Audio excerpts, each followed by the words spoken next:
그 다음에 탄소 지원금이나 보조금 이런 것들은 도대체 어떻게 받는지, 얼마나 받는지 이런 것들에 대해서 좀 나누려고 합니다. 1헥타르 정도 되는 거예요. 그러니까 3,000평 정도 대략. 그리고 이 산에는 소나무가 많이 심어져 있는데 이 소나무의 나이는 한 30년에서 40년 됐다고 가정을 해볼게요. 여기 산에다가 숲 가꾸기를 통해서 탄소를 내가 조금 더 흡수하겠다라는 시나리오를 한번 세워볼게요. 그러면 이제 추가로 인정되는 탄소 양이 한 2톤에서 4톤 정도 되는 탄소 흡수를 한다. 만약에 한다라고 가정했을 때 얼마가 나올 것 같나요? 얼마가 나오냐면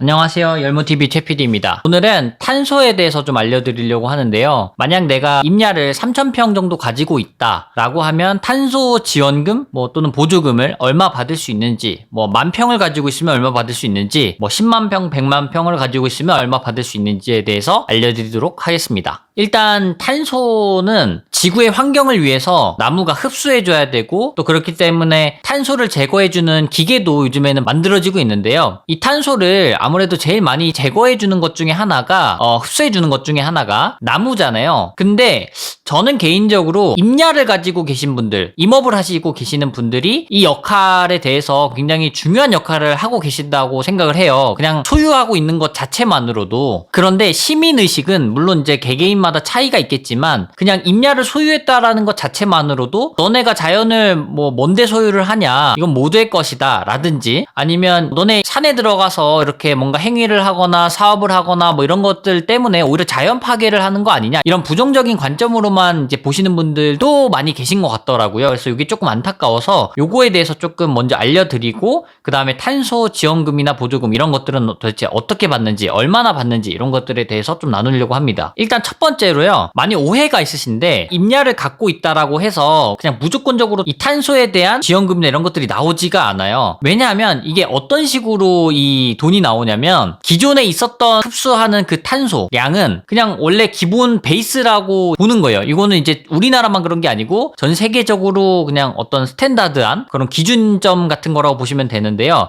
그러다 보니까 뭔가 내가 추가로 어떤 행위를 해야지만 이 탄소에 대한 지원금이 나옵니다. 그래서 기존 숲을 내가 그냥 가지고 유지하고만 있다고 하면 돈이 나오지 않아요. 예를 들자면 제가 여기에 A라는 땅이 나온 거예요, 임야가. 그럼 거기에 많은 나무들이 빼곡하게 심어져 있을 거 아니에요. 거기서도 충분히 탄소를 흡수하는 어떤 역할을 하고 있을 텐데 제가 그 산을 소유했다라고 해서 돈이 나오지 않는다라는 거예요. 단 그 산에 나무를 새로 심어야 되는 어떤 상황이 생겼다. 예를 들자면 병충해라든지 이런 것들 때문에 이거는 전염이 생겨서 무조건 나무를 베야 된다, 그리고 나무를 새로 심어야 된다 라고 하면 이거는 어쩔 수 없는 거잖아요. 그렇기 때문에 요거는 여기에 대한 타당성을 인정을 해줘요. 그래서 추가로 탄소를 흡수한다라는 개념이 붙어서 여기에 대한 탄소 지원금이 따로 나옵니다. 약간 요런 개념이라고 생각하시면 되고, 그래서 이 탄소 때문에 이런 행위를 하시는 것은 아니지만 숲 가꾸기라든지 아니면 재조림이라든지 아니면 신규 조림을 한다든지 하는 경우에는 그게 본 수익이겠지만 부가적인 수익으로 탄소 수익이 따로 생깁니다. 자, 예를 하나 들어볼게요. A라는 땅이 있는데 1헥타르 정도 되는 거예요. 그러니까 3,000평 정도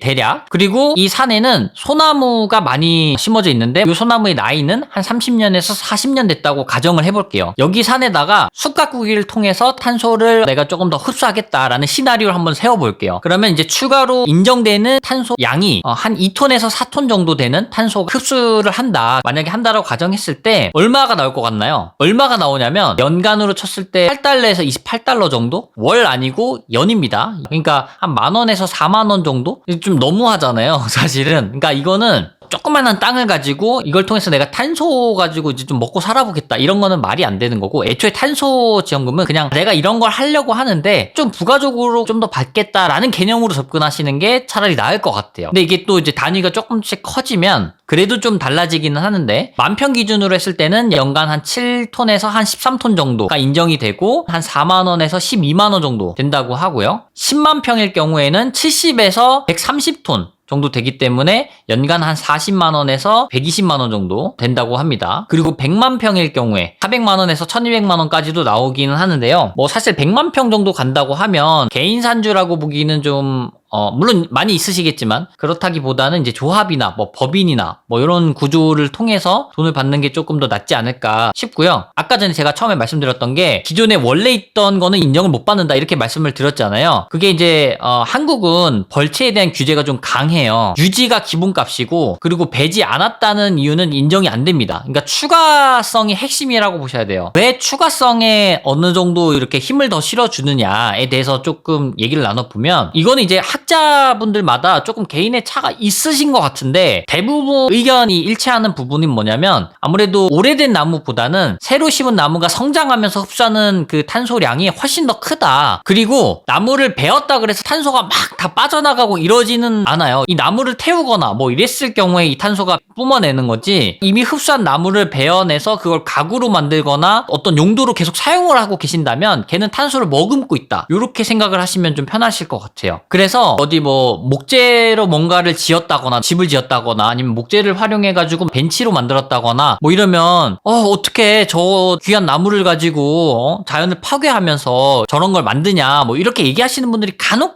있으시거든요. 근데 그거는 모르셔서 아마도 그렇게 얘기하시는 것 같아요. 그래서 정리를 하면 탄소지원금은 산주 보상금 개념이라고 보시면 안 되고요. 그렇기 때문에 숲을 소유했다고 해서 대가를 지급하거나 이런 개념도 아니고 산주가 여기서 뭔가 고생했기 때문에 그래 이거 보상해줄게 이런 제도의 개념이 아니라고 보시면 돼요. 그래서 어떤 개념이냐면 지구 안에 있는 탄소가 얼마나 줄어들었느냐 이런 것들을 계산하기 위해서 만든 어떤 국제적인 규칙 같은 거라고 생각하시면 되세요. 개념이. 그래서 이제 소유, 노력, 억울하다 뭐 이런 개념을 보는 게 아니라 측정이 가능한 어떤 변화에 초점이 맞춰져 있다고 생각하시면 됩니다. 여기서 좀 억울하긴 하잖아요. 솔직히 산주 입장에서는 욕은 욕대로 먹고 돈은 돈대로 썼는데 이런 생각이 드실 수 있어요. 잠깐만 이게 이 산이랑 이 나무는 다 내 건데 그냥 유지하는 것만으로도 어느 정도 인정을 해줘야 되는 거 아니야? 이렇게 느껴질 수 있잖아요. 충분히. 그러면 어떤 논리가 또 나오냐면 이 숲이 아무 제도가 없었어도 탄소를 흡수했을까? 이렇게 접근을 해요. 그러면 이제 대답은 그렇다. 이렇게 나오거든요. 왜냐하면 우리나라의 나무는 마음대로 베지 못해요. 그러니까 무조건 절대 베지 못해 이것은 아니지만 일정 기간 동안 나무마다 이것도 수정마다 다 다른데 일정 기간 동안은 무조건 베지 못한다는 어떤 기준점이 있거나 또는 벌채 허가를 낼 때 허가를 내줌에 있어서 굉장히 까다롭거나 그리고 벌채를 하면 무조건 재조림을 해야 되는 어떤 의무적인 조항이 있거나 이런 것들이 깔려 있기 때문에 너가 이거를 굳이 안 베고 여기다가 새로 심고 말고의 어떤 선택을 하는 개념이 아니라 그거는 무조건 못하는 건데 네가 그냥 단지 소유를 하고 있을 뿐이야 라는 식으로 접근을 한다고 보시면 됩니다. 그러니까 산주 입장에서는 조금 억울할 수도 있죠. 근데 이거는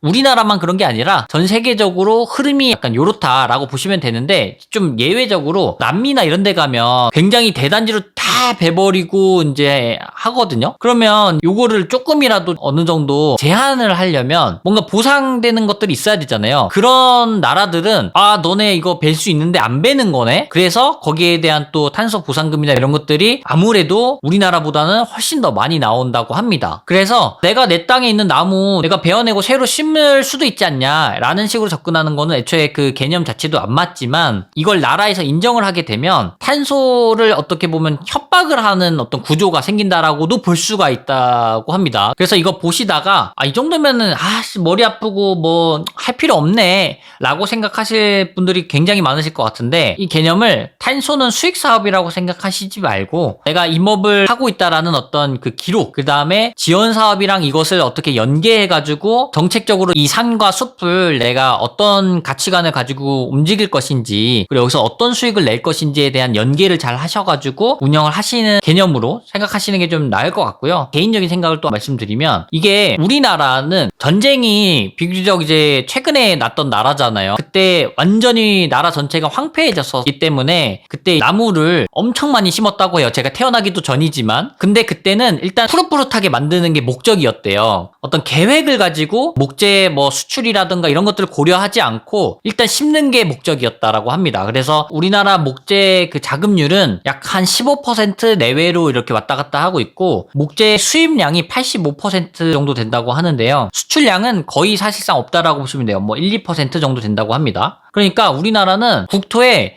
60%가 넘는 땅이 산으로 이루어져 있지만 이 산을 존재 자체만으로 활용을 한다라고 볼 수도 있지만 이런 어떤 수익 산업, 관광 산업이 될 수도 있고 목재 수출량이 될 수도 있고 뭐 이런 시각으로 바라보면 정말 활용을 못하는 거 아닌가라는 생각도 한편으로는 좀 들어요. 물론 이제 환경적인 어떤 그런 것들도 굉장히 크지만 우리나라도 어느 정도는 이제 한 번에 뭐 다 갈아엎자는 게 아니라 단계별로 해서 조금씩 이 산을 가지고도 우리나라가 좀 어느 정도는 세계적으로 인정받는 나라가 되었으면 좋겠다. 꼭 이제 목재만 가지고 말씀드리는 건 아니고 이제 관광 산업이라든지 뭐 이런 것들도 마찬가지고요. 그래서 요 내용에 대해서는 제가 조금 더 자세하게 다음 시간에 또 한번 풀어서 설명해 보도록 하겠습니다. 어쨌든 오늘은 이제 탄소에 대해서 좀 설명을 드렸는데요. 좀 많이 실망하신 분도 계시고 뭐 아니면 처음 들어보신 분도 계실 것 같아요. 이런 것도 있었어? 그러면 뭐 큰 돈은 아니지만 내가 용돈으로라도 이렇게 좀 받아봐야 되겠다 라는 분도 계실 것 같아요. 그래서 만약에 요거에 대해 관심이 있으신 분들이라면 한국임업진흥원 산림탄소센터가 이제 이런 것들을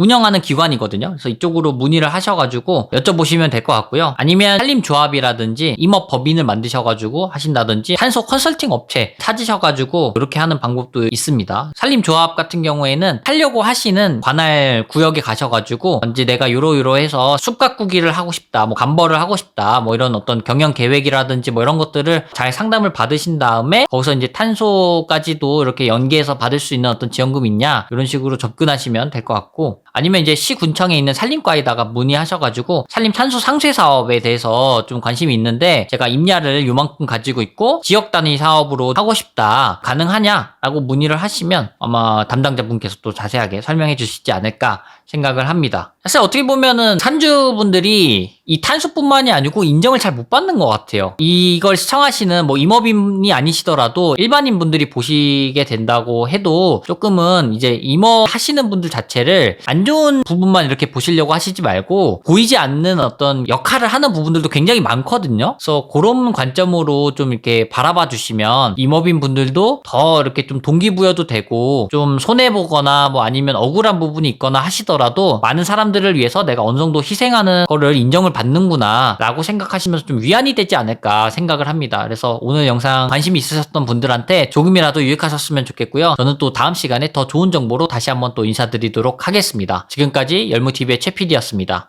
감사합니다.